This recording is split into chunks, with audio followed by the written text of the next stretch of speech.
Welcome to Goosey Media, the YouTube channel for Grey Goose Design.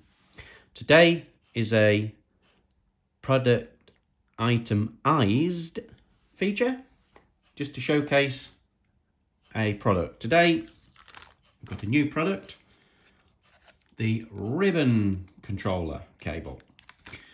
Goes all the way around on your K40 from the controller, all the way around onto the board which controls the stepper motor and the limit switch.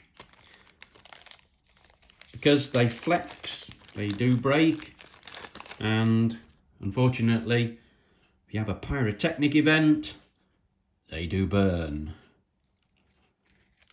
We've had these specially made. They are 1.2 meters long as per the original. Very simple to fit. We have made a video on that.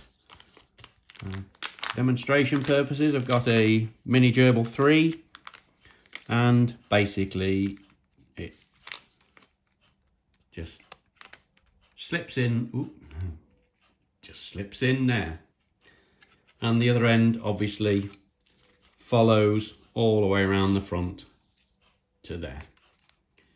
Thank you for watching our itemized